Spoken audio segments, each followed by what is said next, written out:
Toyota Axio most popular sit down car in Bangladesh. বর্তমানে বাংলাদেশে basic গাড়ি হিসেবে টয়োটা এক্সিওকে ধরা হয়। এর আগে আমি 2019-এর গাড়িগুলোকে হচ্ছে রিভিউ করেছিলাম। Corolla Axio, both unit are same but colour difference, metallic silver and super white. 2019 এবং 2020-এর গাড়ি অলমোস্ট সেম, ডিজাইনে কোনো চেঞ্জ নাই। তবে 2019-20-এর গাড়ির মধ্যে বেসিক কিছু চেঞ্জ আসছে, প্যাকেজে কিছু চেঞ্জ আসছে। যেমন 2019-এর যে গাড়িগুলো আছে এই গাড়িগুলোর হচ্ছে 3টা প্যাকেজে পাবেন, আর 2020-এর যে গাড়িগুলো আছে গাড়িগুলো মাত্র একটা প্যাকেজে পাবেন, সেটা হচ্ছে ইএক্স প্যাকেজ।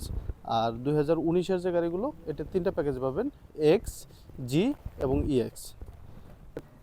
2020-এর এক্সিও গাড়িগুলোতে টিএসএস এটা একটু আপডেট করা হয়েছে, বেসিক কোনো চেঞ্জ নেই। তবে ইএক্স প্যাকেজের কারণে আপনারা হচ্ছে চাবি স্টার্টের পরিবর্তে পুশ স্টার্টটা পেয়ে যাবেন।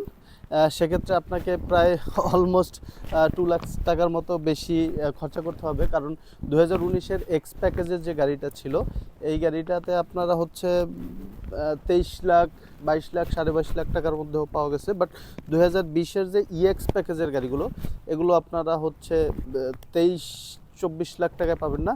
এটার জন্য আপনাকে খরচা করতে হবে 25 লাখ, 25.5 লাখ, 26 লাখ। এটা ডিপেন্ড করে mileage, kilometre, auction point, auction grade. আমার পাশে যে দুটি গাড়ি দেখতে পাচ্ছেন দুটি গাড়ি এই 4 পয়েন্টের গাড়ি, একটা 39,000 কিলো আর একটা 36,000 কিলো। তো আমি সবসময় সাজেস্ট করি একটু টাকা বাড়াই হলেও আপনারা একটু ভালো মাইলেজের গাড়ি কেনেন, একটু কম মাইলেজের গাড়ি কেনেন। গাড়ি একটি লাইফ টাইম অ্যাসেট, আপনি দীর্ঘদিন ইউজ করবেন।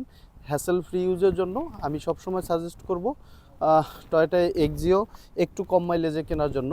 মার্কেটে আপনারা 80,000, 90,000, 1 লাখ কিলোমিটারের এক্সিও পাবেন, বাট এটা যখন লং ইউজ করতে যাবেন তখন দেখবেন ব্যাটারি ইস্যু আছে, ব্রেকের সার্ভোর ইস্যু আছে এবং ব্রেকের মোটরের সমস্যা আছে।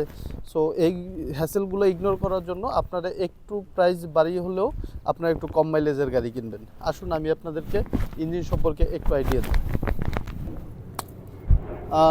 Toyota Axio hybrid, 1500 CC engine. এটাতে হচ্ছে পাশাপাশি এখানে হাইড্রোলিক সিনার্জি ড্রাইভ দেখতে পাচ্ছেন।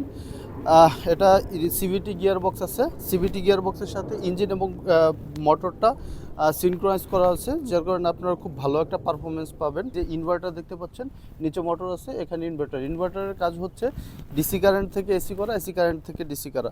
আপনার অল্টারনেটর থেকে যে কারেন্টটা আসবে এটা ইনভার্ট করে ব্যাটারি চার্জ করবে, আবার ব্যাটারি থেকে যে পাওয়ারটা আছে এটা ইনভার্ট করে আপনার মোটরটা ড্রাইভ করবে। সো আপনারা যখন কম মাইলেজের গাড়িগুলো কিনবেন তখন এই synergy drive, motor, gear, clutch এগুলোর কোনো হ্যাসেল থাকবে না, আপনারা লং টাইম ইউজ করতে পারবেন। এই জন্য সবসময় আমরা সাজেস্ট করি একটু কম মাইলেজের গাড়ি কিনবেন। আপনি যখন ইনভেস্টমেন্ট করবেন তখন 50,000 টাকা বেশি ইনভেস্টমেন্ট করলে কম মাইলেজের গাড়ি কিনবেন।